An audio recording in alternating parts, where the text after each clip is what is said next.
இந்திய ராணுவ படைகளுக்கான ஆயுதங்களை சேர்த்து வைக்கிற ஆயுத கடங்குகள்ல பாகிஸ்தான் டெரரிஸ்ட் கிரனேட்ஸ் வீசுறாங்க. Town of Dras, Kaksar and Mushkoh valley பகுதிகளை சில தீவிரவாதிகள் ஆக்குபை பண்றாங்க. Indian army post, Tololing and Tiger Hills இந்த மாதிரி பல பகுதிகளை இந்த டெரரிஸ்ட் கேப்சர் பண்றாங்க. ஆனா இப்ப ஸ்ரீநகர் லே ஹைவேயை டெரரிஸ்ட் டோலலிங் மலையில இருந்து பீரங்கிகள் மூலமா அட்டாக் பண்ணியிருக்காங்க. So total deadlock situation.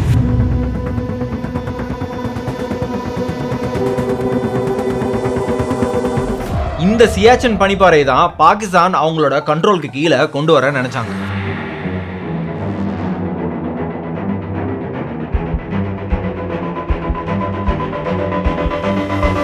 தரையிலிருந்து 16,000 அடி உயரத்தில் இருக்கிற மலைப்பகுதிகளில் பீரங்கி குண்டுகள் பாயுது. हम शांति चाहते हैं, ये तो दुनिया ने देखा. अब दुनिया ये देखेगी कि हम शांति की रक्षा के लिए और अपनी शक्ति का भी प्रदर्शन कर सकते हैं.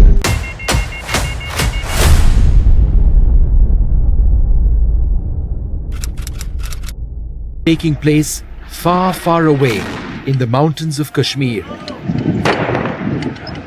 A war which was now just a click of your TV remote away.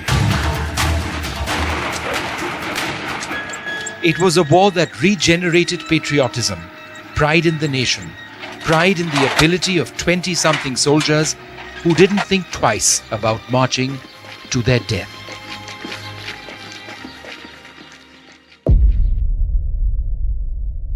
July 26 இந்தியாவில் செலிப்ரேட் பண்ணப்படுற ஒரு ஸ்பெஷல் டே, கார்கில் வெற்றி தினம்.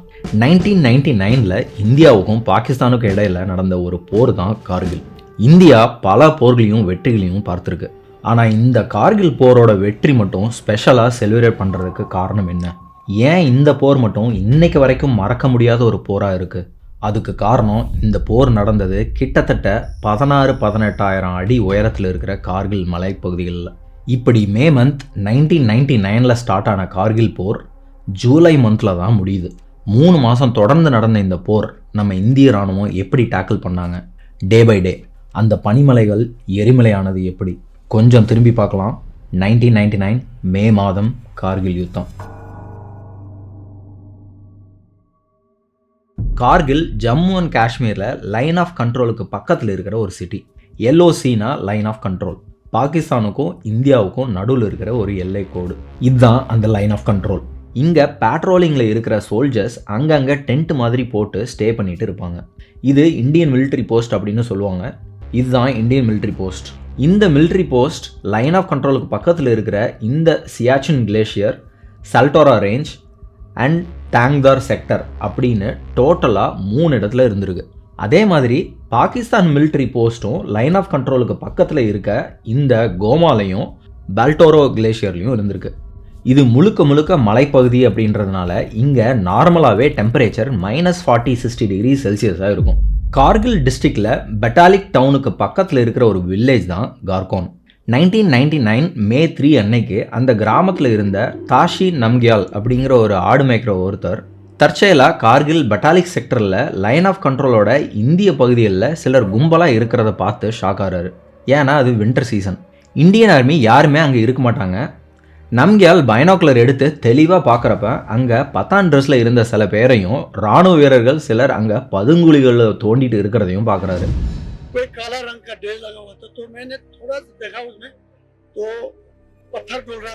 சிச்சுவேஷனோட சீரியஸ்னஸ் புரிஞ்சுக்கிட்ட நம்கியால் உடனே பக்கத்தில் இருக்கிற இந்தியன் ஆர்மி போஸ்ட்டில் போய் இதை பற்றி இன்ஃபார்ம் பண்ணுறாரு. இந்தியன் ஆர்மியும் இதை அலட்சியப்படுத்தாமல் தெளிவாக விசாரிக்க மே 5 லெஃப்டினன்ட் சௌரப் காலியாவோட சேர்த்து மொத்தம் 10 ஆர்மி சோல்ஜர்ஸை பேட்ரோலிங்காக அனுப்பி வைக்கிறாங்க. ஆனால் பல நாட்களுக்கு அப்புறமும் அங்கே போன அந்த ஆர்மி சோல்ஜர்ஸ் கிட்ட இருந்து எந்த ஒரு தகவலும் அவங்களுமே ரிட்டனும் வரவே இல்லை. ஏன்னா அங்கே இருந்தவங்க அந்த 10 இந்தியன் சோல்ஜர்ஸையும் உயிரோடு இருக்கிறப்பே அவங்கள கண்களை பிடுங்கி அவங்கள கொல்றாங்க.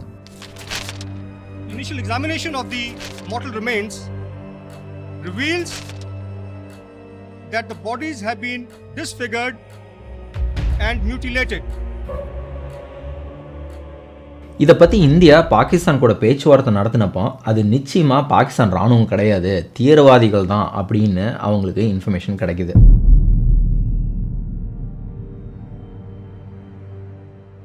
அதுக்கு அடுத்து 1999 மே 9 அன்னைக்கு கார்கில்ல இராணுவ படைகளுக்கான ஆயுதங்களை சேர்த்து வைக்கிற ஆயுத கிடங்குல ஒரு கிரெனைட்ஸ் வீசி தாக்குதல் நடக்குது.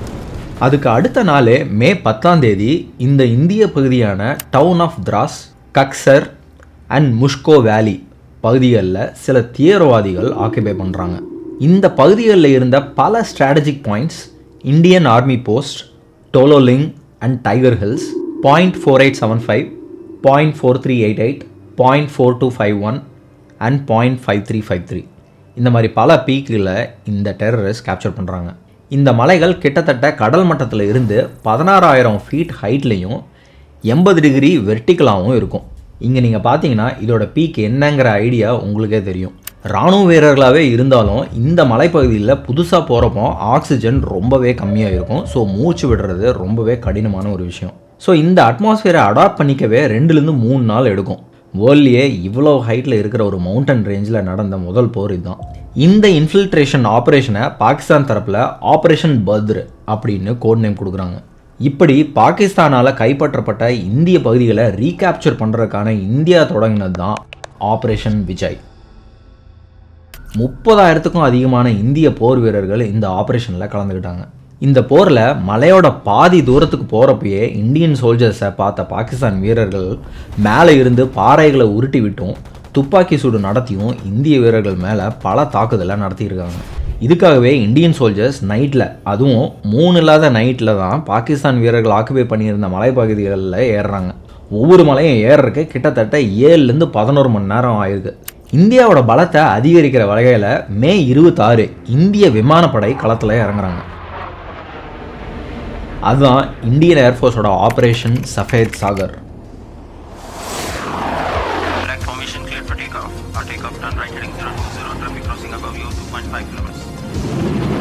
இன் ஜென்ரல் எப்பெல்லாம் ஏர்ஃபோர்ஸ் இன்வால்வ் ஆகுதோ அங்கே ஒரு ஃபுல் ஃப்ளெஜ்ட் வார் டிக்ளேர் ஆயிடுச்சு அப்படின்னு அர்த்தம். இதில் MiG-27 அண்ட் MiG-21 ஏர்கிராஃப்ட்ஸை பாகிஸ்தான் வீரர்கள் இருக்கிற பகுதியில் சிச்சுவேஷன் எப்படி போயிட்டுருக்கு, அங்கே எத்தனை பேர் இருக்காங்க, அவங்க என்னென்ன வெப்பன்ஸ் எல்லாம் யூஸ் பண்ணுறாங்க அப்படின்னு எல்லா டீட்டெயில்ஸையும் தெரிஞ்சுக்கிறதுக்காக அனுப்பப்பட்டுச்சு. ஆனால் அதில் MiG-27 இன்ஜின் ஃபெயிலியராலையும் MiG-21 பாகிஸ்தான் வீரர்களாலையும் சுட்டு வீழ்த்தப்பட்டுச்சு. அதுக்கப்புறம் மே 30, 1999 பாகிஸ்தானுக்கு எதிராக களமிறங்கினது தான் மிராஜ் 2000.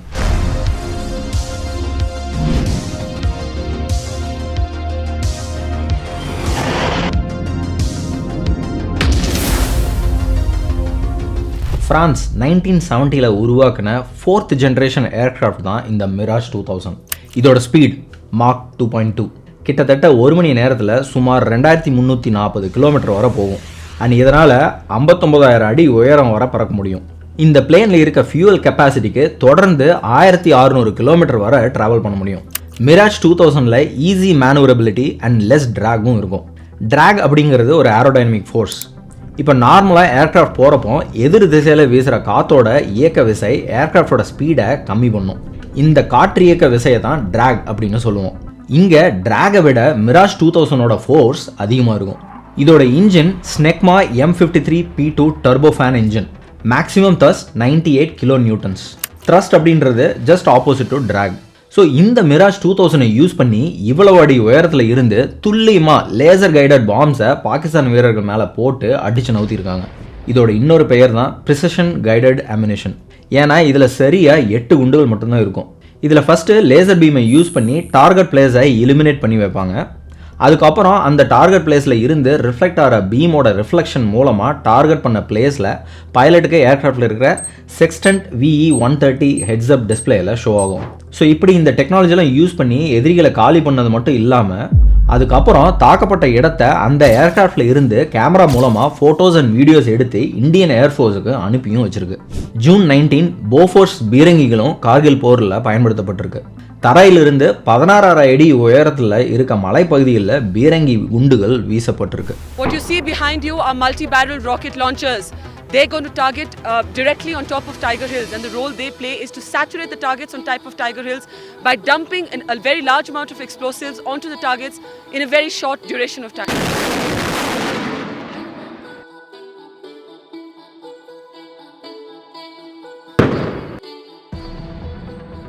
இத்தனை அடி உயரத்தில் கூட பீரங்கிகளை பயன்படுத்த முடியும் அப்படின்னு உலகத்துக்கே காட்டினது நம்ம இந்திய வீரர்கள் தான். அது மட்டும் இல்லாமல் கார்கில் வெற்றியில் கடற்படையோட ஒரு பெரிய பங்கும் இருக்குது. அதை எப்படா இங்கே எப்படா கடற்படை வந்தாங்க அப்படின்னு கேட்குறீங்களா? இன்னும் கொஞ்ச நேரத்தில் அதை சொல்கிறேன் அது எப்படின்னு.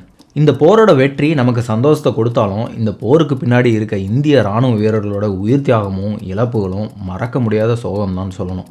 அமெரிக்கா முதல் கொண்டு பல நாடுகளில் இருக்கிற இராணுவ பயிற்சி மையங்களில் மிக உயரிய மலைப்பகுதிகளில் எப்படி தாக்குதல் நடத்தணும் அப்படின்றத இந்த கார்கில் போரை ரெஃபரன்ஸாக வச்சு தான் இராணுவ வீரர்களுக்கு ட்ரைனிங் பண்ணப்பட்டிருக்கு. ஸோ இந்த கார்கில் போரை பற்றி தெரிஞ்சுக்கிறதுக்கு முன்னாடி அது உருவானதுக்கான காரணம் என்ன அப்படிங்கிறத நம்ம தெரிஞ்சுக்கணும்.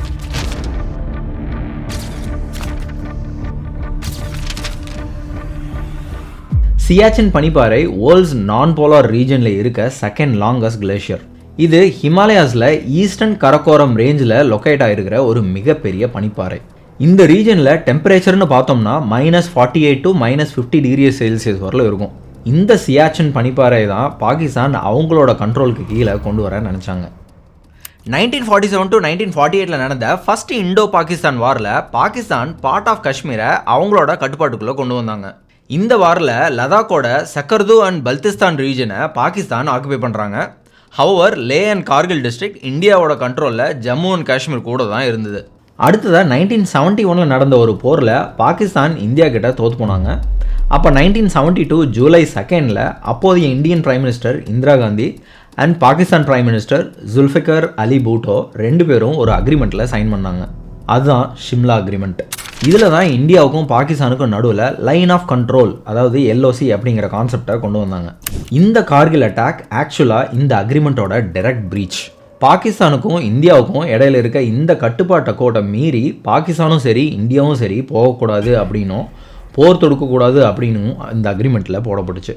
இதை டிஃபைன் பண்ணுறப்போ கரெக்டாக NJ 9842 பாயிண்ட் வர மட்டும்தான் எக்ஸாக்டாக இதை எக்ஸ்டெண்ட் பண்ணியிருந்தாங்க. இந்த பாயிண்ட் அப்படின்றது வேறு ஒன்றும் இல்லை, நான் முதல்ல சொன்ன மாதிரி இதெல்லாம் இந்த மலைகளோட பீக்குகளுக்கு கொடுக்குற பேர் தான் அது. இப்படி இந்த பாயிண்ட்டுக்கு அப்புறம் இருக்கிற பகுதிகள் பிரிக்கப்படாமல் இருந்திருக்கு. அதுதான் சியாச்சின் கிளேசியர். இதனால் இந்தியாவுக்கும் பாகிஸ்தானுக்கும் இடையில் சியாச்சின் பனிப்பாறைக்காக ஆர்குமெண்ட் அடிக்கடி வளர ஆரம்பிச்சிது. அந்த நேரத்தில் தான் பாகிஸ்தான் கொஞ்சம் கொஞ்சமாக சியாச்சின் கிளேசியரை ஆக்குபை பண்ண ஆரம்பித்தாங்க.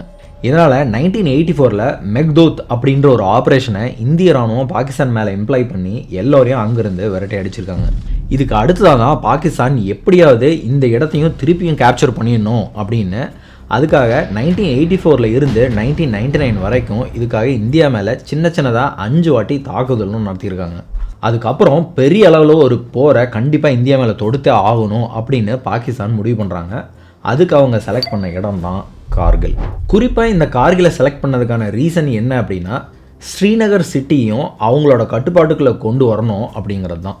இப்போ ஸ்ரீநகரையும் ஆக்குபை பண்ணிட்டா ஜம்முவையும் கண்ட்ரோல் பண்ணி ஜம்மு காஷ்மீரை இந்தியாவில் இருந்து கட் ஆஃப் பண்ணிடலாம் அப்படின்றது தான் அவங்களோட அல்டிமேட் ஐமாக இருந்துச்சு. இதில் ஒரு சின்ன பேக்ரவுண்ட். இந்தியா 1998 போக்ரான் 2 அணுகுண்டு சோதனையை வெற்றிகரமாக செஞ்சு முடித்தாங்க. இதுக்கு முன்னாடி 1974 மே 18 ஆப்ரேஷன் ஸ்மைலிங் புத்தா அப்படின்ற ஒரு அணு ஆயுத சோதனையும் வெற்றிகரமாக செஞ்சு முடித்தாங்க. இதுக்கு பதிலாக பாகிஸ்தானும் 1974 அணு ஆயுத சோதனையில் இறங்கினாங்க. பட் அப்போது சக்ஸஸ் பண்ண முடியாததை 1998 சாகை 1 அப்படின்ற அணு ஆயுத சோதனையை வெற்றிகரமாக செஞ்சு முடித்தாங்க. ஸோ இப்போ இந்த கார்கில் போர் இப்போ இந்த 2 நாட்டுக்கிட்டையும் அணுகுண்டு இருக்கிறனால இது ஒரு அணு ஆயுத போராக கூட மாறுறதுக்கு சான்ஸ் இருக்குது. இதுக்காக தான் 1999 February 21 லாகூரில் நடந்த ஒரு சம்மிட்டில் இந்தியாவுக்கும் பாகிஸ்தானுக்கும் இடையில சண்டை வராமல் அமைதி ஏற்படணும் அப்படிங்கிறக்காக 2 countries prime ministers Shri Atal Bihari Vajpayee and mister Nawaz ஷரீஃபும் லாகூர் டிக்ளரேஷனில் சைன் பண்ணுறாங்க. அது மட்டும் இல்லாமல் நம்ம பிரைம் மினிஸ்டர் ஒரு எட்டு இன்னும் போய் வாஜ்பாய் இந்தியாவுக்கும் பாகிஸ்தானுக்கும் இடையில ஒரு பேருந்து வசதியையும் தொடங்கி வச்சார். அதே பஸ்ஸில் தான் PM வாஜ்பாய் லாகூரில் நடந்த சம்மிட்டுக்கு போயும் கலந்துக்கவும் செஞ்சார். ஸோ 2 நாடுகளுக்கும் நடுவில் ஒரு நட்புறவு இருந்துச்சு. பட் இது முழுசாக 1 மாதம் கூட நீடிச்சிருந்திருக்காது. ஸோ 1999 மே மந்தில் எல்லை கட்டுப்பாட்டு கோட்டை இந்திய பகுதிகளில் பாகிஸ்தான் இராணுவம் ஆக்குபை பண்ண ஸ்டார்ட் பண்ணுறாங்க. LOCயில் இருந்த மிலிட்ரி பேஸ் கேம்பை ஃபஸ்ட்டு ஆக்குபை பண்ணுறாங்க. அதே சமயத்தில் இன்னொரு பக்கம் NH-1A அப்படின்ற நேஷ்னல் ஹைவேயும் பிளாக் பண்ணுறாங்க. ஸோ இப்போ இங்கே நீங்கள் பார்க்குறீங்களா இதை கட் ஆஃப் பண்ணிட்டா மிலிட்ரி ஆப்ரேஷனில் ஒரு மிகப்பெரிய ஹிஸ்ட்ரியாக இது மாறிடும். ஏன்னா காஷ்மீரை லடாக்லேருந்து கம்ப்ளீட்டாக கட் ஆஃப் பண்ணிடலாம். இந்த பிளானோட மாஸ்டர் மைண்ட் பாகிஸ்தான் ராணுவ படை தளபதி பர்வேஸ் முஷரஃப். இதை பல பேர் இந்தியாவோட 1984 ஆப்ரேஷன் மெக்தூத் சியாச்சின் கிளேஷியரை ரெக்கவர் பண்ணுறதுக்கு பண்ண அட்டாக்கோட ரிட்டாலியேஷனாக தான் பார்த்தாங்க. இந்த அட்டாக்கை சக்ஸஸ்ஃபுல்லாக பண்ணிட்டா சியாச்சின் கிளேஷியரும் இந்தியாவிலேருந்து தனியாக கட் ஆஃப் பண்ணிடலாம். So coming back to the war situation. So இப்போ ஒரு பக்கம் கார்கில் வழியாக பாகிஸ்தான் வீரர்கள் இந்தியாவுக்குள்ளே வந்தாச்சு. இப்போ அங்கே இந்திய வீரர்கள் போய் தாக்குதல் நடத்தணும்னா இந்த நேஷனல் ஹைவே 1A வழியாக தான் போய் ஆகணும். ஆனால் இந்த ஸ்ரீநகர்லே ஹைவேல இன்ட்ரோடஸ் டோலலிங் மலையில் இருந்து அவங்க அட்டாக் பண்ணுறாங்க. இது பயங்கரமான ஸ்ட்ராட்டஜிக் மூவ். ஏன்னா இது மூலமாக இந்தியன் மிலிட்ரியோட ரீஇன்ஃபோர்ஸ்மெண்ட்டையும் இவங்களால தடுக்க முடியும். 1999 May 15 அன்னைக்கு இந்தியா ஒரு ஆல்டர்னேட் வேயை கண்டுபிடிக்கிறாங்க. அவங்க சூஸ் பண்ண ரூட்டு சொஜிலா அப்படிங்கிற ரூட்டை கார்கில்ல ரீச் பண்ண. அடிஷ்னலாக ஹெலிகாப்டர் அண்ட் MiG-17 ஏர்கிராஃப்ட்ஸ் மூலமாகவும் இந்தியன் ட்ரூப்ஸ் சப்ளைஸை டிரான்ஸ்போர்ட் பண்ணாங்க. இப்போ இந்தியன் ட்ரூப்ஸோட மெயின் சப்ளை லைனான ஸ்ரீநகர் லே நேஷனல் ஹைவே ரெக்கவர் பண்ணணுன்னா ஃபஸ்ட்டு டோலோலிங் ஹில்ல ரீகேப்சர் பண்ணியே ஆகணும். So first Indian soldiers recapture பண்ண போன இடம் தான் டோலோலிங் ஹில். இப்போ நீங்கள் இங்கே பார்க்குறீங்களே, இதுதான் மலைக்கு மேலே தாக்குதல் நடத்த போன எல்லா சோல்ஜர்ஸ்க்கும் ஹை ஆல்டிடியூட் அண்ட் எக்ஸ்ட்ரீம் கோல்டுக்கு அடாப்ட் ஆகிற மாதிரி disruptive pattern material and extreme cold weather க்ளோத்திங்கை தான் யூஸ் பண்ணாங்க. ஆக்சுவலி ஆப்ரேஷன் விஜய்க்காக கிட்டத்தட்ட 2 லட்சம் இந்திய வீரர்கள் ரெக்ரூட் பண்ணப்பட்டாங்க. இந்த ஸ்பெஷல் மெட்டீரியல் சூட் கம்மியாக இருந்ததுனால சில வீரர்கள் மட்டும்தான் மலை மேலே ஏறி தாக்குதல் நடத்த முடிஞ்சிருக்கு. இந்த டீம் பிரிகேடியர் குஷால் தாக்கூர் தலைமையில் lieutenant colonel R. Viswanathan and 18 கிரெனேடியர்ஸோட 1999 May 22 நைட்டு அந்த கடுமையான குளிரில் டோலோலிங் ஹில்ல ஏற ஸ்டார்ட் பண்ணுறாங்க. May 23 மார்னிங்குள்ளே பாகிஸ்தான் இருக்க இடத்த ரீச் பண்ணி அட்டாக் பண்ணணும் அப்படிங்கிறது தான் பிளான். பட் கிரெனேடியர்ஸ் ரீச் பண்ணுறதுக்கு உள்ளேயே சூரிய ஒளி பட ஆரம்பிக்குது. ஸோ அங்கே இருந்த ஒவ்வொரு பாறைகளுக்கு பின்னாடியும் மறைஞ்சு ஊர்ந்து போக ஆரம்பிக்கிறாங்க. அங்கே இருந்த மோசமான வெதர் கண்டிஷன்ஸையும் நிலப்பரப்பையும் தாண்டி ஒரு வழியாக எதிரிகள் இருக்க இடத்த ஒரு 50-60 ஃபீட் டிஸ்டன்ஸில் பார்க்குறாங்க. சடனாக 2 சைடில் இருந்தும் துப்பாக்கி சூட ஆரம்பிக்குது. பட் அப்போ நம்மக்கிட்ட அன்ஃபார்ச்சுனேட்டாக வெறும் ரைஃபிள்ஸ் மட்டும்தான் இருந்திருக்கு, கிரெனேட்ஸ் கூட இல்லை. ஆனால் பாகிஸ்தான் பக்கமும் ஆயுதங்களும் சரி வீரர்களும் சரி குமிஞ்சிருந்திருக்காங்க. இந்த தாக்குதலில் மேஜர் ராஜேஷ் அதிகாரி அண்ட் இன்னும் 2 இராணுவ வீரர்களும் வீர மரணம் அடைகிறாங்க. இப்போ பிரிகேடியர் குஷால் தாக்கூர் எல்லாரையும் தாக்குதலை நிறுத்த சொல்லி கமாண்ட் கொடுக்குறாரு. வீரர்கள் எல்லாரும் சிதறி அங்கங்கே பாறைகளுக்கு பின்னாடி பதுங்குறாங்க. ஸோ இப்போ இந்த 16,000 அடி மலையில் இதில் பல சோல்ஜர்ஸ் இப்போ 1000 அடிக்கு டாப்பில் இருந்து கீழிருந்து 15,000 அடிக்கு மேலே மாட்டிக்கிறாங்க. இப்படி ஃபர்ஸ்ட் அட்டம் ஃபெயிலியர் ஆனதுனால அதுக்கப்புறம் June 12 இன்னொரு பிளானை எக்ஸிக்யூட் பண்ணுறாங்க. பேசிக்கலி இங்கே மாட்டின இந்த சோல்ஜர்ஸை மீட்கிறக்கும் ஆல்சோ டோலோலிங்கை ரீகேப்சர் பண்ணுறதுக்கும் தான். இந்த வாட்டி 3 டீமாக பிரிஞ்சு எதிரியில் இருக்கிற டோலோலிங் மலையோட ஃப்ரண்ட் சைடில் அட்டாக் பண்ணுறதுக்கு ஒரு டீமும், அப்போ எதிரிகள் பின்வாங்கின தடுக்க அவங்களுக்கு பேக் சைடில் இருந்து ஒரு டீமும், ஃப்ரண்டல் அட்டாக்குக்கு முன்னாடி எதிரிகளோட தாக்குதலை கவர் பண்ணுறதுக்கு இன்னொரு டீமுமா போகிறாங்க. கர்னல் MB ரவீந்திரநாத் 90 சோல்ஜர்ஸை ஹேண்டில் பண்ணுறாரு இந்த மிஷனில். இந்த ஹைட்டில் சோல்ஜர்ஸ்க்கு தேவையான ஃபுட் அம்யூனிஷன் எல்லாத்தையும் எடுத்துகிட்டு போக வாஷர்மேன், பாபர்ஸ், காப்லர்ஸ்னு பட்டாலியனில் இருந்த எல்லாரும் இதுக்கு ஹெல்ப் பண்ணுறாங்க. June 12 எதிரிக்கு 300 மீட்டரில் இருக்கும்போது கர்னல் MB ரவீந்திரநாத் ஒரு பெப்டாக் கொடுக்குறாரு. அவர் சொன்னது, I have given what you wanted, now you give me what I want. அதில் ஒரு சோல்ஜர் ரெஸ்பாண்ட் பண்ணுறாரு, சார் கம் டு டோலலிங் இந்த morning, we will meet you there. Just imagine நம்ம ட்ரூ ஹீரோஸோட spirit, truly inspiring. Finally June 13 அவங்க சொன்ன மாதிரியே நம்ம சோல்ஜர்ஸ் வெற்றிகரமாக அங்கே இருந்த எல்லா எதிரிகளையும் அழித்து டோலலிங் மலையை மீட்டெடுக்கிறாங்க. அன்ஃபார்ச்சுனேட்லி நம்ம சைடில் மேஜர் விவேக் குப்தா அண்ட் இன்னும் 6 இராணுவ வீரர்கள் அவங்களோட உயிரை இந்த ஃபைட்டில் இழக்கிறாங்க. அடுத்த வேட்டையாக June 22 .5140 தொடங்குறாங்க. ஸோ இந்த பாயிண்ட்ஸ் எல்லாம் இப்படி பார்த்தீங்கன்னா இந்த மலைப்பகுதிக்கு பக்கத்தில் இருக்கிற பீக் பாயிண்ட்ஸ், இங்கெல்லாம் தான் நம்ம எதிரிகள் ஒழிஞ்சிட்டு இருக்காங்க. இந்த பிக்சரில் பார்த்தீங்கன்னா உங்களுக்கே புரியும். இப்போ இங்கே பார்த்தீங்கன்னா டோலலிங் ஹில்லோட நார்த் சைடில் 1.5 கிலோமீட்டர் டிஸ்டன்ஸில் தான் .5140 லொக்கேட் ஆகிருக்கு. இந்த ஸ்ட்ராட்டஜிக் பாயிண்ட்டை கன் ஹில் அப்படின்னு சொல்லுவாங்க. இது டோலலிங் மலையை விட 1000 ஃபீட் எக்ஸ்ட்ரா ஹைட்டில் 17,000 அடி உயரத்தில் இருக்கக்கூடிய ஒரு மலை. June 20 இந்த அட்டாக்ல கேப்டன் விக்ரம் பத்ராவோட தலைமையில் ஒரு டீமும், லெஃப்டினன்ட் சஞ்சீவ் சிங் ஜம்வால் அண்ட் யோகேஷ் குமார் ஜோஷியோட ஒரு தலைமையிலையும் இன்னொரு டீமும் களமிறங்குறாங்க. தென் June 20 தான் ஜம்வால் அண்ட் விக்ரம் பத்ரா இவங்க 2 பேர்த்தோட தலைமையிலையும் 2 குழுவாக பிரிஞ்சு மலையோட வெவ்வேறு 2 திசைகளில் இருந்து மேலே ஏற ஆரம்பிக்கிறாங்க. இந்த டோலலிங் ஹில்லுக்கும் .5140க்கும் நடுவில் ஹம்ப் அப்படின்ற பாகிஸ்தான் ட்ரூப்ஸ் உருவாக்கின பதுங்குழிகள் இருந்திருக்கு. அங்கே சில பாகிஸ்தான் வீரர்கள் மட்டுமே இருந்தனால இந்தியன் சோல்ஜர்ஸ் சுலபமாக அவங்கள தாக்கிட்டு அவங்களுக்கு தேவையான ஆயுதங்களையும் உணவுப் பொருளையும் அங்கிருந்தே எடுத்துக்கிறாங்க. இப்போ இங்கே நம்ம சோல்ஜர்ஸ்லாம் இவ்வளோ உயரத்தில் ஏறனால வெயிட்டையும் அவ்வளோவா நிறையா கொண்டு போக முடியாது. ஸோ புல்லட்ஸ் அண்ட் கன்ஸ் அப்படின்னு அதுவே வெயிட் ஆனதுனால உணவுக்கு பதிலாக புல்லட்ஸ் தான் எடுத்துகிட்டு போயிருக்காங்க. சில கேப்டன்ஸ் 3 நாள் சிகரெட் மட்டுமே குடிச்சிட்டு சாப்பிட்றதுக்கு பதிலாக சர்வை பண்ணியிருந்திருக்காங்க. கேப்டன் விக்ரம் பத்ராவோட டீமோட கோட் நேம் ஷேர்ஷா. இந்த பேரில் ஒரு பாலிவுட் மூவியும் வந்துச்சு, வெரி குட் மூவி. இந்த கேப்டன்ஸ் 2 பேரும் சூஸ் பண்ண success signal captain Vikram Batra ஏ தில்மாங்கே மோர் அப்படின்ற கோட் நேம்லையும், lieutenant Sanjeev Singh Jamwal oh yeah yeah yeah அப்படின்ற கோட் நேம்லையும் ஆப்ரேட் ஆகிறாங்க. My company's success signal was Ye Dil Mange More. The guys were so highly charged up that they're wanting that some more bunkers should have been there and we would have got the more chaps. So இப்படி ground artillery support and aircraft சர்வைலன்ஸ்னு நம்ம ராணுவ வீரர்களும் கடுமையாக போராடி June 20.5140 meet எடுக்கிறாங்க. Fortunately இந்த அட்டாக்ல நம்ம ராணுவ வீரர்கள் யாரும் உயிரிழக்கல. இந்த சக்ஸஸ்க்கு அப்புறம் விக்ரம் பத்ராக்கு ப்ரொமோஷனும் கொடுக்கப்படுது from lieutenant to captain. Kargil போரில் நடந்த இன்னொரு பெரிய தாக்குதல் அப்படின்னா அது டைகர் ஹில் அட்டாக் தான். இங்கே தான் இந்த டைகர் ஹில் இருக்குது. டைகர் ஹில்லோட வெட்டுக்கு பின்னாடி இந்தியன் ஏர்ஃபோர்ஸோட மிராஜ் 2000 ஏர்க்ராஃப்டோட கான்ட்ரிபியூஷன் ரொம்பவே முக்கியமானதுன்னு தான் சொல்லணும். இதான் நான் இதுக்கு முன்னாடி சொன்ன ஆப்ரேஷன் சஃபேத் சாகர். இந்த டைகர் ஹில் தாக்குதலில் நம்ம பக்கம் அதிக அளவு உயிரிழப்புகள் நடந்திருக்கு. July 3 night captain Sachin Nimbalkar and lieutenant colonel Balwant Singh தலைமையில் 18 கிரெனேடியை சேர்ந்து 16,000 அடி செங்குத்தாக இருக்கிற அந்த மலையில் ஏறி எதிரிகள் இருக்க இடத்த நெருங்குறாங்க. எதிரிகளோட இடத்த ரீச் பண்ணுறதுக்கு ஜஸ்ட் 50 மீட்டருக்கு முன்னாடி இவங்களை பார்க்குறாங்க. பார்த்துட்டு தாக்குதலை ஆரம்பிக்கிறாங்க. இந்த எதிர் தாக்குதலையும் பொருட்படுத்தாமல் இந்திய வீரர்கள் மேலே கண்டினியூஸாக ஏறுறாங்க. இதில் எதிரிகளோட 3 புல்லட்ஸ் ஜஸ்ட் 19 வயசான யோகேந்திர சிங் யாதவ் அப்படின்ற ஒரு கிரெனேடியரோட தோள்பட்டையை துளைக்குது. ஆனால் அந்த இளம் இராணுவ ரத்தம் அவ்வளோ சீக்கிரம் சரியில்லை. யோகேந்திர சிங் தொடர்ந்து ஏறி எதிரிகளோட இடத்தை ரீச் பண்ணி அங்கே இருந்த எதிரிகளில் 4 பேரை சுட்டு தள்ளுறாரு. இதை பார்த்து இன்ஸ்பயர் ஆன மற்ற கிரெனேடியர்ஸும் மேலே வந்து தாக்க ஆரம்பிக்கிறாங்க. இந்த தாக்குதலில் பரிதாபமாக யாதவ் தவிர மற்ற எல்லா கிரெனேடியர்ஸும் வீரமரணம் அடைகிறாங்க. அப்போ தான் நிம்பல்கர் அண்ட் பல்வந்த் சிங் 2 பேரும் டைகர் ஹில்லோட உச்சியை அடைஞ்சு அங்கே இருக்கிற எதிரிகளை கொன்று வீழ்த்திட்டு தரையில் படர்ந்திருந்த பனிக்கட்டி மேலே நம்ம நாட்டோட தேசிய கொடியை நிறுத்தி அதை கேப்சர் பண்ணுறாங்க. நோட்டபிளி .4875 கேப்சர் பண்ணுறதுக்கு கேப்டன் விக்ரம் பத்ராவை சூஸ் பண்ணுறாங்க with battle companion captain Anuj Nair. 8th July இந்த மிஷனையும் இவங்க சக்ஸஸ்ஃபுல்லாக கம்ப்ளீட் பண்ணுறாங்க. மிஷன் சக்ஸஸ்க்கு அப்புறம் அவரோட பங்கர்லேருந்து வெளியே வராரு இன்னொரு லெஃப்டினண்ட்டை காப்பாற்றுறதுக்காக. அந்த டைமில் எனிமியோட குண்டு இவர் நெஞ்சில் பாயுது. அங்கேயே அவர் வீரமரணம் அடைகிறாரு.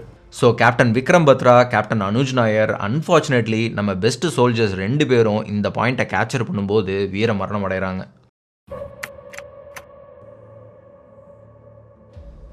ஸோ இந்த டைம் May 14 தான் இந்தியன் கவர்மெண்ட் இந்திய விமானப்படையை இந்த களத்துக்குள்ளே இறக்கணும் அப்படின்னு நினைக்கிறாங்க. அப்போ ஏர் சீஃப் அனில் யஷ்வந்த் டிப்னஸ் உட்பட எல்லா சிறப்பு விமான படை வீரர்களுக்கும் இது ஒரு மிகப்பெரிய சேலஞ்சிங்கான ஒரு வாராக இருந்துச்சு. அண்ட் இதில் இருந்த இன்னொரு பெரிய டிஃபிகல்ட்டி என்னென்னா எல்ஓசியை தாண்டி விமான தாக்குதல் நடத்திடக்கூடாது. இது நம்ம பிஎம் ஸ்ரீ அடல் பிகாரி வாஜ்பாயிட்ட இருந்து வந்த direct order. Because under international law permission இல்லாமல் ஒரு நாட்டோட ஏர் ஸ்பேஸ்குள்ளே போகிறது அப்படிங்கிறது ஆக்கிரமிப்பு செயலாக கருதப்படும். ஸோ இந்தியா மட்டும் அப்படி கிராஸ் பண்ணிடுச்சு அப்படின்னா அது இன்டர்நேஷ்னல் நார்ம்ஸை மீறின மாதிரி ஆகிடும். இங்கே தான் இந்தியன் ஏர்ஃபோர்ஸ் யோசிச்சு அவங்க எக்ஸிக்யூட் பண்ண பிளான் தான் ஈலிண்ட். ஈலிண்ட் அப்படின்னா electronic intelligence. 1999 May 21 Canberra PR-57 அப்படின்ற ஏர்கிராஃப்ட் டைகர் ஹில், முஷ்கோ வேலி அண்ட் பட்டாலிக் செக்டருக்கு உடனடியாக பறந்துருக்கு. கேன்பரா எடுத்த conflict ஏரியாஸோட photographic reconnaissance, எனிமீஸோட position and எங்கே எனிமீஸ் ஆக்குபை பண்ணியிருக்காங்க அப்படின்ற முக்கியமான இன்டெலிஜென்ஸ் ரிப்போர்ட்டை கொடுத்துருக்கு. இதை வச்சு தான் அவங்களுக்கு 133 இடங்களுக்கு மேலே பாகிஸ்தான் அவங்களோட கட்டுப்பாட்டுக்குள்ளே அவங்களுக்கு கொண்டு வந்திருக்காங்க அப்படிங்கிற விஷயமே தெரிய வந்துச்சு. இது கொடுத்த இன்ஃபர்மேஷனை வச்சு தான் rifles, machine gun, rockets, missiles, anti aircraft guns, fighter aircraft அப்படின்னு எக்கச்சக்க ஆயுதங்களும் பதுங்குழிகளும் இருந்திருக்கு அப்படின்னு உங்களுக்கு தெரிய வருது. கேன்பரா அனுப்பின ஃபோட்டோஸை வச்சு கிரவுண்ட் ஸ்டேட்டில் இருந்த இந்திய ராணுவ வீரர்கள் போஃபோர்ஸ் FH-77B பீரங்கிகள் மூலமாக 16,000 அடி உயரத்தில் இருந்த எதிரிகளை சரியாக குறி பார்த்து தாக்கி கொண்டு இருக்காங்க. இதில் பாகிஸ்தான் கிட்ட இந்தியா கிட்ட இல்லாத ஒரு டெக்னாலஜி இருந்திருக்கு. அதுதான் WLR, வெப்பன் லொக்கேட்டிங் ரேடார். இந்த ரேடார் பீரங்கில் இருந்து வர்ற குண்டுகளோட பாதையை கரெக்டாக சென்ஸ் பண்ணி அந்த குண்டு எங்கிருந்து வருது அப்படிங்கிறத ப்ரிசைஸாக லொக்கேட் பண்ணி கொடுக்கும். இது மூலமாக பீரங்கில் இருக்கிற இடத்த தெரிஞ்சுக்கிட்டு அதுக்கு எதிராக குண்டுகள் வீச ஆரம்பிக்கிறாங்க. இந்த இடத்துல பீரங்கிகளை காப்பாற்றுறதுக்காக ஒரு 5-10 குண்டுகள் வீசினதுக்கு அப்புறம் 11,500 கிலோகிராம் வெயிட் இருக்கிற இந்த போஃபர்ஸ் பீரங்கியை கிட்டத்தட்ட 50 வீரர்கள் சேர்ந்து இழுத்து ஒரு 15 மீட்டர் தள்ளி வச்சு இப்படி தாக்குதல் நடத்தியிருக்காங்க. கிரவுண்ட் சைடில் இருந்த வீரர்களுக்கு இப்படி ஒரு டிஃபிகல்ட்டினா மலைக்கு மேலே இந்த இன்ஃபர்மேஷன் கேதரிங் மிஷனில் இருந்த கேன்பரா ஏர்க்ராஃப்டை சீன தயாரிப்பான ஆன்சா சர்ஃபேஸ் டு ஏர் மிசைலை வச்சு பாகிஸ்தான் வீரர்கள் தாக்கியிருக்காங்க. இதனால் அந்த ஏர்க்ராஃப்டில் இருந்த ஸ்டார்போர்ட் இன்ஜின் டேமேஜ் ஆகுது. ஆனால் அந்த ஏர்க்ராஃப்ட் பைலட் ஸ்மார்ட்டாக ரிமைனிங் இன்ஜினை வச்சு மேனேஜ் பண்ணி கிட்டத்தட்ட 40 நிமிஷத்துக்கு அப்புறம் ஸ்ரீநகர் ஏர்ஃபோர்ஸ் பேஸுக்கு கொண்டு வராரு. கேன்பரா ஏர்க்ராஃப்டோட பைலட்டாக இருந்தது ஸ்குவாட்ரன் லீடர் அழகராஜ பெருமாள். இது சாதாரண விஷயம் கிடையாது. இவர் பயங்கர பெரிய ரிஸ்க் எடுத்து ஏர்க்ராஃப்டையும் சேஃபாக லேண்டும் பண்ணியிருக்காரு. இவர் நம்ம ராஜபாளையத்துக்காரரு அமராவதி சைனிக் ஸ்கூலில் தான் படிச்சிருக்காரு. இவர் இந்த மிஷனில் லிட்டரலி மிஷன் ஸ்ட்ரைக்கன் கேன்பராவை இஜெக்ட் பண்ணாமல் கரெக்டாக சேஃப் லேண்டும் பண்ணியிருக்காரு. இவர் one of the Shaurya Chakra அவார்டீஸுங்கிறது நம்ம எல்லாரும் பெருமைப்பட வேண்டிய விஷயம். இதுக்கப்புறம் ஆப்ரேஷன் சஃபேத் சாகருக்காக வெஸ்டர்ன் ஏர் கமாண்டில் இருந்து டோட்டலாக 3 பிளேசஸ், ஒன்று ஸ்ரீநகர், அவந்திபுரா அண்ட் உதம்பூரில் இருந்து MiG-21, MiG-23, MiG-27 ஜாகுவார் அப்படின்னு மொத்தம் 4 விமானங்கள் கார்கிலுக்கு கொண்டு வரப்பட்டுச்சு. இந்த ஹைட்டில் கடல் மட்டத்தோட கம்பேர் பண்ணுறப்போ இங்கே 30% டென்சிட்டி ரொம்பவே கம்மியாக இருக்கும். ஸோ இந்த சூழ்நிலை தான் MiG-27 அண்ட் MiG-21 ஏர்க்ராஃப்ட்ஸ் எதிரிகளோட ஆக்டிவிட்டீஸை மானிட்டர் பண்ணுறதுக்காக 2 ஏர்க்ராஃப்ட்ஸும் அன்றைக்கி அதில் இன்வால்வ் ஆகுது. ஸோ நான் முதல்ல சொன்ன மாதிரி இந்த இன்ஜின் ஃபெயிலியர் காரணமாக பெட்டாலிக் செக்டரில் MiG-27 ஆக்சிடென்ட் ஆகுது.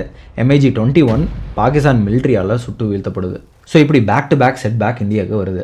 இந்த நேரத்தில் தான் cabinet committee on security Mirage ஸ்குவாட்ரனுக்கு கார்கில் போரில் கலந்துருக்கான அழைப்பு கொடுக்குறாங்க. இதுவரை பதுங்கி இருந்த மிராஜ் ஸ்குவாட்ரன் சீறி பாயறதுக்கான நேரமும் வருது. ஆனால் பாகிஸ்தானும் இதுக்கு டஃப் கொடுக்குற வகையில் அமெரிக்கா தயாரிப்பான F-16 ஏர்க்ராஃப்ட்ஸை வச்சு இதில் ஃபைட் பண்ணுறாங்க. இப்போ இந்த கார்கில் போர் மிராஜ் 2000 வர்சஸ் F-16 மாறுது. பாகிஸ்தானை பொறுத்தவரை இவ்வளவு ஆல்டிடியூடில் நடக்கிற யுத்தத்தில் F-16 யாராலும் அசைக்க முடியாது அப்படின்னு நம்பினாங்க. இந்தியாவை ஈஸியாக தோற்கடிச்சிடலாம் அப்படின்னு கணக்கு போட்டாங்க. ஆனால் அவங்களோட கணக்கு தப்பு அப்படின்றத இந்திய விமானிகள் புரிய வச்சாங்க. இந்தியா அனுப்புனது மிராஜ் 2000 மட்டும் இல்லை, இதுக்கு பக்கபலமாக MiG-29 அண்ட் ஜாகுவார்ஸ் ஏர்க்ராஃப்ட்ஸையும் அனுப்புகிறாங்க. மிகோயன் MiG-29 ஏர்க்ராஃப்ட்ஸில் எக்யூப் ஆகிருந்த Russian R-77 beyond visual range air to air missiles F-16 அட்டாக் பண்ணியிருக்கு. அண்ட் இதை யூஸ் பண்ணி பர்டிகுலராக திராஸ் செக்டரில் ஏர் சுப்பீரியாரிட்டியை இந்தியா மெயின்டைன் பண்ணியிருக்காங்க. இதில் நோட்டபிள் பைலட் அண்ட் கமாண்டர்ஸ் யாருன்னு பார்த்தீங்கன்னா pilot air marshal Raghu Nambiar, pilot group captain Shripad Tokekar, wing commanders Sandeep Chhabra and S Neelakantan. இந்த 4 வீரர்களும் குறிப்பிடத்தக்கவங்க. ஸோ இப்படி டைகர்களை நோக்கி இந்த மிராஜ் ஏர்க்ராஃப்ட்ஸ் கிளம்புது. 50லேருந்து 60 கிலோமீட்டர் டிஸ்டன்ஸ் இருக்கிறப்பவே டைகர் ஹில்லை பார்க்குறாங்க. ஆனால் அந்த நேரத்தில் மலைப்பகுதி மேலே க்ளவுட்ஸ் அதிகமாக இருந்திருக்கு. இப்படி மேகங்கள் இருந்தால் லேசர் பீமோட ரிஃப்ளெக்ஷன் சரியாக கிடைக்காது. ஸோ இப்போ டைகர் ஹில்க்கு மேலே இருக்கிற க்ளவுட்ஸ் எல்லாமே பாஸ் ஆகிற வரைக்கும் மிராஜ் வெயிட் பண்ணி ஆகணும். இப்படி 4லேருந்து 5 தடவை கிராஸ் பண்ணி வெயிட் பண்ணுறாங்க.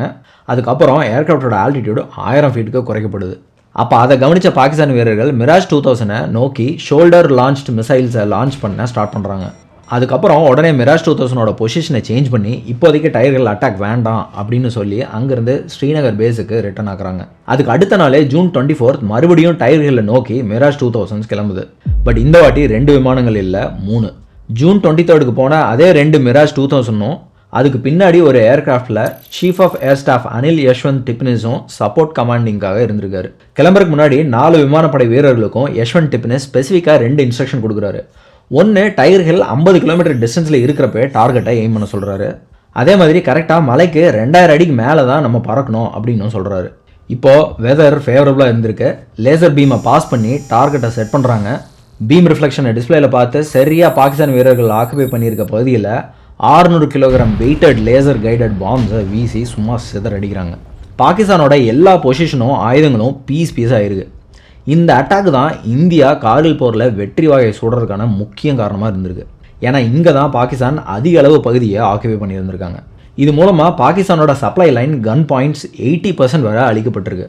ஸோ இன் டோட்டல் இவங்க ரெக்கவர் பண்ண பாயிண்ட்ஸ் எதெல்லாம்னு பார்த்தீங்கன்னா இதுதான். இந்த டைம் லைனில் தான் இவங்க ரெக்கவர் பண்ண பாயிண்ட்ஸ்.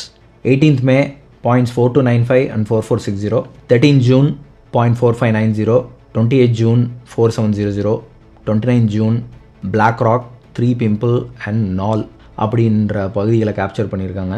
1st July 70 பிரிகேடியர் சேர்ந்து 0.5000 மீட்டர் எடுத்திருக்காங்க. 3rd July 5287, 5th July Mushkoh and Dras செக்டரில் இருந்து எல்லா எனிமீஸையும் வாஷ் அவுட் பண்ணியிருக்காங்க. Finally 24th July Zulu spur காம்ப்ளெக்ஸை 192 பிரிகேடியர் சேர்ந்து ரெக்கவர் பண்ணியிருக்காங்க. அதுக்கப்புறம் ஜூலை 26 கார்கில் போரோட முடிவும் இந்தியாவோட வெற்றியும் அஃபிஷியலாக உலக நாடுகள் எல்லாத்துக்கும் தெரிவிக்கப்பட்டுச்சு. அந்த நாள் தான் கார்கில் விஜய் திவாஸ் அப்படின்னு கொண்டாடப்படுது. இந்தியன் கவர்மெண்ட் கார்கில் போரில் அவங்களோட முழு வீரத்தையும் துணிச்சலையும் வெளிக்காட்டி போராடின captain Vikram Batra, lieutenant Manoj Kumar Pandey, rifleman Sanjay Kumar, grenadier Yogendra Singh Yadav, இந்த 4 இந்திய இராணுவ வீரர்களுக்கும் அவங்களோட வீரத்தையும் தியாகத்தையும் பாராட்டி இந்திய இராணுவத்திலேயே மிக உயரிய விருதான பரம்வீர் சக்ரா விருதை கொடுத்து கௌரவப்படுத்தினாங்க. இன்னும் 11 வீரர்களுக்கு மகாவீர் சக்ரா அவார்டு, 100க்கும் மேற்பட்ட வீரர்களுக்கு வீர் சக்ரா அவார்டும் கொடுக்கப்பட்டிருக்கு. இந்த யுத்தத்தில் கடற்படையோட பங்கும் இருக்குன்னு நான் முதலே சொல்லியிருந்தேன். அது என்னென்னா, கராச்சி ஹார்பரில் இருந்து பாகிஸ்தானுக்கு போகக்கூடிய கச்சா எண்ணெய் கப்பலை மொத்தமாக பிளாக் பண்ணாங்க. இதனால் பாகிஸ்தானுக்கு கச்சா எண்ணெய் தட்டுப்பாடு ஏற்பட்டுச்சு. ஸோ அல்டிமேட்லி போருக்கு தேவையான க்ரூட் ஆயில் அண்ட் அதர் மெஷினரிஸ்க்கு தேவையான gasoline, diesel and aviation fuel அப்படின்னு எதுவும் இல்லாமல் பாகிஸ்தான் திணற ஆரம்பித்தாங்க. ஸோ பாகிஸ்தான் இந்தியாவை விட்டு வெளியேற இதுவும் ஒரு முக்கிய காரணம். இந்த கார்கில் தாக்குதலுக்கு அப்புறம் பல சேஃப்டி மெஷர்மெண்ட்ஸ் அண்ட் சேஞ்சஸை இந்தியன் கவர்மெண்ட் கொண்டு வந்தாங்க. ஃபஸ்ட்டு ஸ்ரீநகர் டு லே போகிறதுக்கு இன்னொரு புது ரூட்டும் கொண்டு வரப்பட்டுச்சு. கார்கில் வழியாக போகிற ஹைவே 1A மட்டும் நம்பி இருக்காமல் பட்டாலிக் வழியாகவும் இன்னொரு பாதையை அமைச்சாங்க. அது மட்டும் இல்லாமல் எல்ஓசியில் ட்ரோன் சர்வேலன்ஸ் ஃபெசிலிட்டியும் கொண்டு வந்தாங்க. ஆல்சோ 3rd கமாண்டிங் ஆஃபீஸர்ஸோட ஏஜ் எலிஜிபிலிட்டியை 45 இருந்து 35 38க்கு கம்மி பண்ணாங்க.